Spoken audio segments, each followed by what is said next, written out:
Сайн мэцхан хүмүүзэгчтэй хөтлөгч ламаа мэдчилж байна. Та бүхэнд дэлхийн төв 7 хоногийн шилдэг мэдээг төлөвлөхөд бэлэн боллоо. Бидний нэвтрүүлгээр Бурайд, Ирхүү, Чита, Якут, Халмаг, Хятад зэрэг хөрш орнуудад болж байгаа голлох үйл явдлуудыг өдөр бүр хүргэдэг. Харин 7 хоногийн төгсгөл бид хамгийн онцлог мэдээг нь шигшин танд үзүүлдэг хүлээ. Ингээд сүүлийн 7 хоногийн шилдэг мэдээтэй хамт аялье. Урагшаа.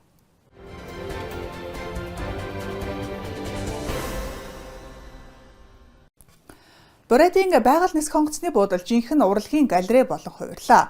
Зочдыг мурал, дууны инсталляц болон уран зургууд өгтөж байна. Бүгд найрамдах улсын хамгийн том агаарын хаалга хэрхэн сүнслэг ертөнцийн үүд болон өөрчлөгдсөнийг бид дараагийн сурвалжлагаараа хүргэх болно.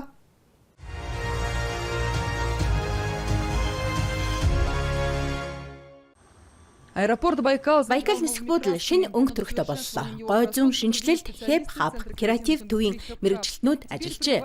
Одоо улаан үдэд ирсэн зорчигчид зөвхөн бие махбодын бус сэтгэл зүрхээрээ ч Бурайд оронд газарддаг болж байна.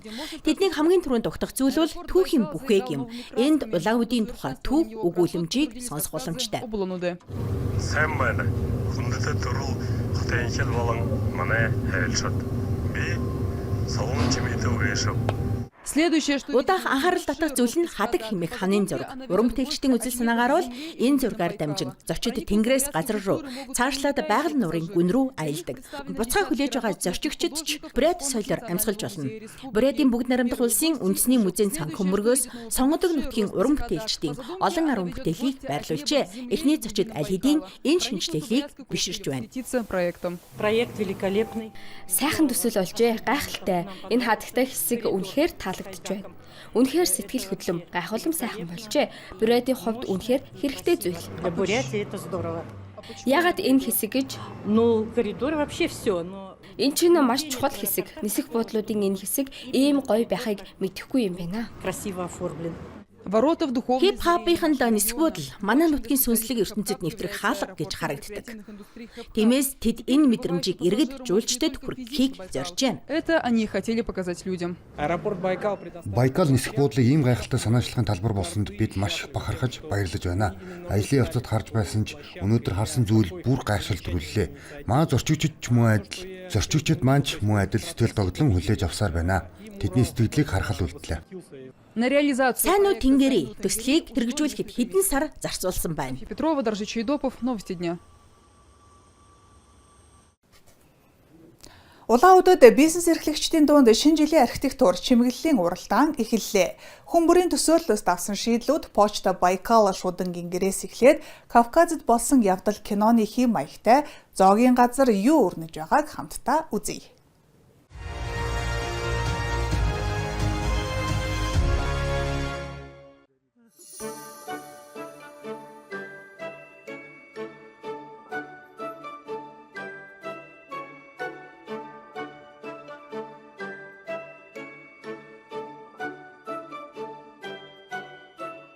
Одними из первых принять. Шинэ жилийн шилдэг чимэглэлтэй байгууллагыг тодруулах уралдаанд хамгийн түрүүнд Тамаз зоогийн газар нэрээ өгсөн юм. Танхимаа улаан өнгөр жимж Кавказын бэлэг тэмдэг гэгдэг анар жимсийг гол онцлогоо болгожээ. Кавказа. Бид дотор орчноо зөвлөлтийн хэв маягаар өөрсдийн гараар хийж чимсэн. Учир нь манай шинэ жилийн үйл ажиллагааны сэдв нь Кавказд болсон явдал буюу Шуурикийн адал явдал юм. Яг одоо төв хаалгаа чимэглэж байна. Зочид маань шинэ жилийн уур амьсгалыг мэдэрч баяраа сайхан тэмдэглээсэй гэж хүсэж байна. Гостям стоит обратить. Зураг авах бүс болон зоогийн газрын үүдний хэсэг нь онцгой анхаарал татна.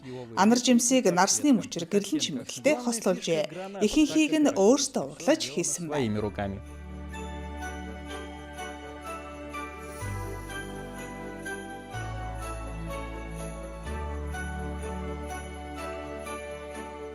Хотын төвд байрлах байгалийн шуудан гэрийн эзэн маш үзэсгэлэнтэй шинэ жилийн уур амьсгалыг бүрдүүлжээ. Гадаах чимэглэлээс гадна доторх орчныг ч баярын уур амьсгалтай болгосныг харуулъя. Гайхам сайхан Бурайдад зочиж буй гэжид оршин суугчид та бүхэн минь амар мэнд байна уу? Та бүхэндээ ирж буй шинэ оны баярын мэндийг хүргэж шуудан гэрт минь тулахыг урьж байна. Байгалийн шуудан гэрийн эзэн Галина Тарнуева чимэглэлээ өөрийн гараар хийжээ. Өвөрмөц Снегурочка 5 минутын дараа шинэ он гарахыг заасан цаг хүртэл байна. Гаднах чимэглэл бол тусдаа түүх. Юуны түрүүнд би Бурят руу хийх аяллыг бэлэгдсэн том чемодан байрлуулсан. Мөн Улаан-Ууд, Бурят, Байгаль, Калининград, Москва, Санкт-Петербург гээд ил захидлууд хурж очдог Оросын газрын зургаар чиглэсэн заагч тэмдгүүд ч хийсэн.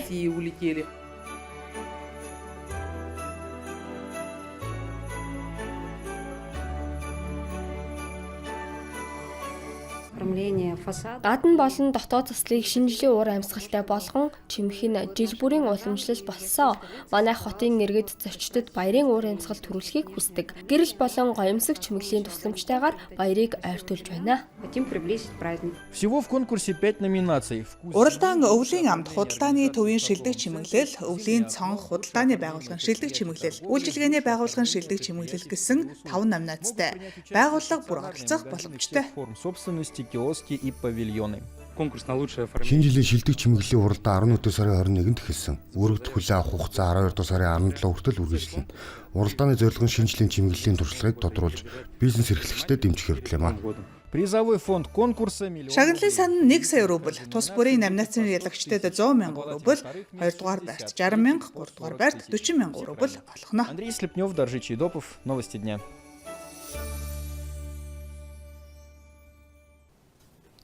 Орос Монгол улсыг зөвхөн хил бус өргөн боломж стратегийн хамтын ажиллагаа холбож байна. Ирхүү хотод болсон анхны бүс нутгийн форум дээр өвлийг хэрхэн өндөд авах болон 2030 он хүртэлх хамтын ажиллагааг тодорхой болголоо. Ямар бодит шийдэл хүрснийг дараагийн мэдээлэлээс хүлээн авч үзнэ.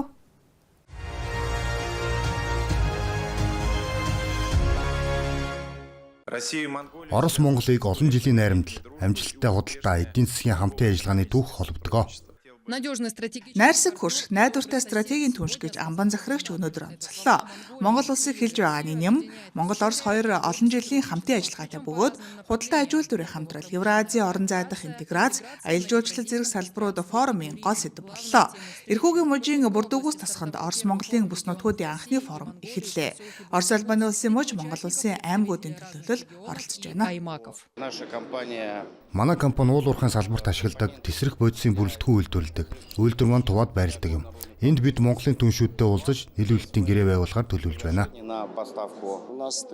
Манайх аялал жуулчлалын баазтай. Бид Оросын жуулчдыг Монголд илүү ихээр хүлээн авч харин монголчуудыг Оросын байгаль нуурт илүү ихээр аялуулмаар байна. Форумын хүрээнд хамтын ажиллагааны ирээдүйтэй чиглэлүүдийг хэлэлцэж олон талт хэлэлцээрүүдийг байгууллаа.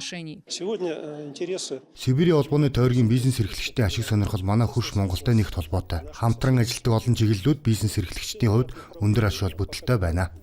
Форумын ач холбогдлыг Монголын талч онцлон хэлж байна. Форумын үеэр 2030 он хүртэлх бүс нутгийн хамтын ажиллагааны хөгжлийн хөтөлбөрийг баталлаа. Энэ нь Монгол-Оросын бүс нутгуудын хамтын ажиллагааг шин шатанд гаргах явдал юм. Талууд хоёр талын баримт бичгүүдийг солилцлоо. Өнөөдрийн арга хэмжээний үеэр 2026-аас 30 оны бүс нутгийн хамтын ажиллагааны дунд хугацааны хөтөлбөрийг хоёр тал байгууллаа. Энэ нь 70 орчим хамтын ажиллагааны чиглэлийг багтаасан юм а. Форумд эрхүү мужийн амбан захирагч Игорь Кобзев, Орос Албаны улсын засгийн газрын орлогчдор Алексей Оврчук оролцлоо. Тэд хоёр талын харилцаа сүүлийн жилүүдэд эрчимтэй хөгжиж байгааг тэмдэглэлээ. Бид хил нэвтрэх барааны гайлын бүрдүүлэлтийн асуудал, мөн мал эмнэлэг, ургамлын хорио цэрийн хяналтын уялдааг сайжруулах талаар хэлэлцлээ. Евразийн эдийн засгийн холбооны техникийн зохицуулалт, стандарттай Монгол түншүүдийг танилцуулах нь чухал. Өөрөөр хэлбэл тарифаас бусад саадыг бууруулснаар харилцан худалдааг нэмэгдүүлнэ. Газар зүйн байрлал стратегийн хувьд манай бүс нутаг хамтын ажиллагаагаа бэхжүүлэхэд нэг тохиромжтой юм а. 70 гаруй арга хэмжээг багтаасан энэ хүү төлөвлөгөөний дагуу хоёр тал илүү чанартай үр дүнтэй ажиллах болно. Ирхүү хотын мөнх галын дурсгалд цэцэг өргөснөөр форумыг өндөрлөө. Читад агуу их талын зүрх үзэсгэлэн нэгджээ. VR технологи хөвдөг үзмрүүдээр нүүдэлчдийн түүхийг амьлуулсан уг үзэсгэлэн яагаад судлаачдын шин төв болох боломжтой вэ? Хариултыг хамтдаа олъё.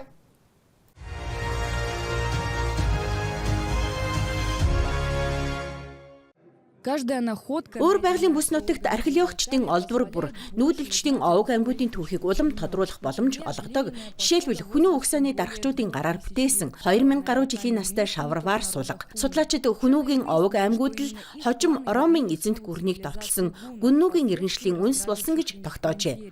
Бас нэгэн сонирхолтой олдвор бол Буддын зан үйлд хэрэглэгддэг оршуулгын эрх юм. Эдгээр олдвор манай эртний 6-аас 9-р зууны үед хамаардаг. Та бодоод үзтээ Буддын шашин энэ нутагт 16-р зуунд л бүрэн нэвтэрсэн байж. Энэ тухайн үед энд аж төрж байсан хүмүүс Буддын шашинтай ямар нэгэн холбоотой байсныг гэрчилж байна. Утвари украшения... 100 бүр 1000 жил хадгалагдсан эд үлгийн зүйлс гоёл чимэглэлүүдийг аймгийн музейн үзэсгэлэнт бүх талаас нь бүр ойроос наривчлан үзэх боломжтой. Соронзон ашигласан энгийн техникээр зарим үзмрүүд агаарт хөөх мэт харагдана. Харин VR технологи зочдыг агуу хаад жанжидын оршуулгын газар руу аюулгүйгээр аялуулахын зэрэгцээ зөвхөн суурь нүлдсэн эртний ордны доторх орчинд алхаж байгаа мэт мэдрэмж төрүүлдэг.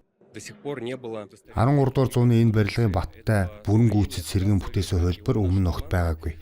Манай баг эрдэмтдтэй хамтран Кондын ордны 3D сэргээгдсэн бүтцийг бүтээлээ. Энэ бол үнэхээр түүхэнд оруулсан бодиттой хөв нэмэр юм. Аймгийн музейн агуу их талын зүрх нэртэй үзэсгэлэн нь өөр байгалийн хязгаарт анх удаа байгуулагдаж байгаа нүүдэлчдийн түүх соёлыг өгүүлэх музей. Дархан цаазад цогцлбор ямар болохыг харамлсан их загвар юм. Энэ цогцлбороо 4 гол цэгийг нэгтгэх нь үүнд Борзины бүсийн Кондын ордон, Пьяргунск дахь хэргийн тосгоны туур, үр байгальдах Чингис хааны хэрэм байгууламж, мөн Чингис хаан төрсөн гэх нэгэн хувилбарт дурддагддаг Дезириум болдог орно. Цаашлаад Сухотины жишгээр музейн талбай, соёлын төвүүд үн шаттайгаар байгуулагдана. Организаторы надеются... Төслийн зохион байгуулагчид энэ санаачлага холбооны дүүшний дэмжлэг авч зөвхөн нутгийн иргэд бус өргөн удам тал нутгийг зорин ирэх бүх зочдод түүх соёлыг шинэ хэлбэрээр хүргэнэ гэдэгт найдаж байна. Анатолий Тюльнев, середина земли, Забайкальский край. Якутын төв талбайд үндэсний хэв маяг шингэсэн 20 м өндөр шинэ жилийн гацуур гялалзлаа. Харисгал сахиус оройн чимэг нь болж иргэд догтлон ухтаа авлаа. Тэд нэгэндээ хэрхэн баяр хүргэж юу хүсэн мөрөөдөж байгааг сонсцгоё.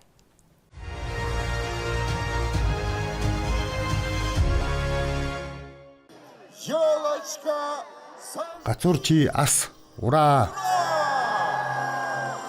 20 м өндөр ногоон гоо бүсгүн чимэглэлийг үндэсний хэв маягаар уралжээ. Оргилд нь харис хал байрлуулж мөчөр дээр цаа бугын дүрсийг шингээсэн байна. Харин талбай дээр амилсан мэд цаа буг хүүхдүүдийг хөөргөж бяцхан зочдод баяр хөөр нэмэв. Якутскийн төвд жил бүр гацуур асаадагч нийслэхэн энэ мөчийг онцгойлон хүлээдэг. Гацуур асаах мөч болоход надад шинэ жил айсвэ гэсэн үнэхээр догтлон мэдрэмж төрдөг. Би шинэ жилийг маш ихээр хүлээдэг. Шөнө тэг цаг болох үед өвлийн өвөөрж бэлэг өгч эд шид биелдэг нь хамгийн дуртай зүйл. Шинэ жилийн гацуур асаж байгаа нь шинэ он айсвэ гэсэн үг. Гэр бүлийн баяр шүү дээ. Хүлээлгүй яхав бүгдд нь аз жаргал хүсье. Танд шинэ жилийн гацуур асаах нь ямар учир утгатай вэ? Шинэ он гарах нь шинэ уур амьсгал эхлэн гэсэн үг. Би өнөөдөр анх удаа гацуур асаах ёслолд оролцож байна. Сэтгэл маш их хөдөлж байна. Бүгдд нь баярын мэнд хүргэе. Сайн сайхныг хүсье. Бүгдд нь ирж буй шинэ оны мэд хүргэе. Аз жаргал элбэг хангалуун мөнгө төгрөг хүсье. Хамгийн гол нь шинэ оны уур амьсгал юм а. Хөтөлбөр уламжлалт автомашины цуваагаар үргэлжлэлээ. Тэд Орджоникидзе талбайгаас найрамдлын талбай хүртэл замналаа. Якутск хотод шинэ жилийн баярын арга хэмжээнүүд 12 дугаар сарын турш үргэлжлэнэ. Хотын төв гацурмод нь нийслэлийн шинэ жилийн гол үйл явдлуудын төв зэг хэвээр байж, хотын иргэд зочдын анхаарлыг татсаар байна. Шууд замдаагаар энэ бол бодит байдал. Орос хятадын аялагчид хилээр визгүй зорчих боломж бүрдснээр аялал жуулчлал асар хурдтай өсөж байна.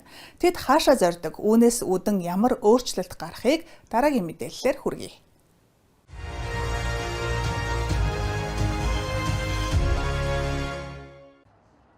Оросын нийслэлийн зүрх болсон улаан талбайд Хятадын 20 жуулчид зориулсан хөтчтэй аялал цаг хагас үргэлжилнэ.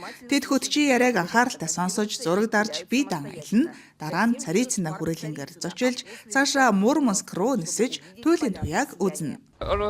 Би эзэл Москва хотыг үзхийг хүсдэг байсан. Энэ аяллаар соёл, улс төр, хүний харилцаа болоод энэ орны байгалийн гайхамшиг мэдэрмээр байна. Прекрасные природные пейзажи этой страны.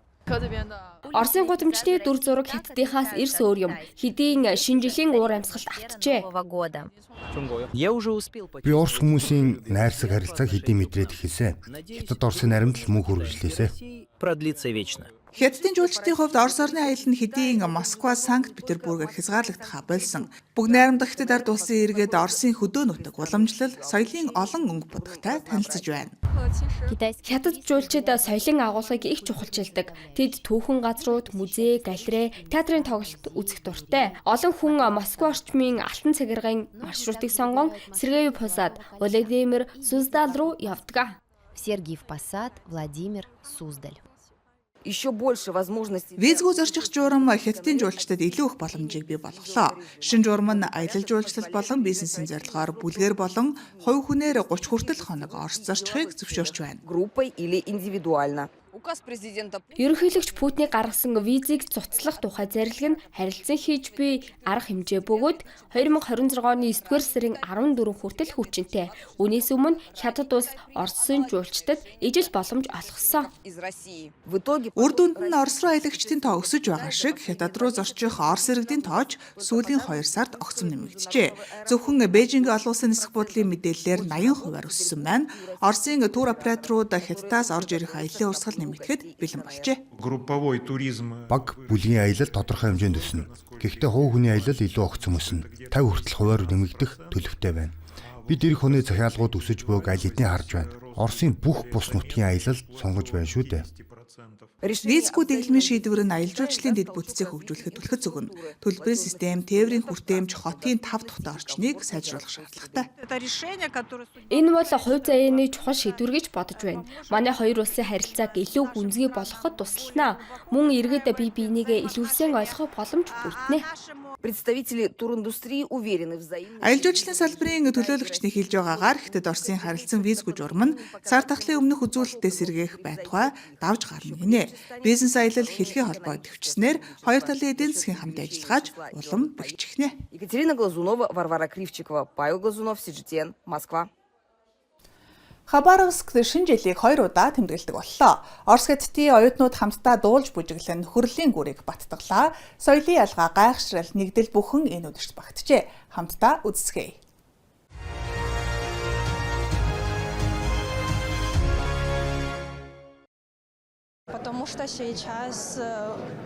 Ягаад гэвэл одоо Орос Хятад нөхөрлөж байгаа. Тийм учраас Орос хэл сурахаар шийдсэн.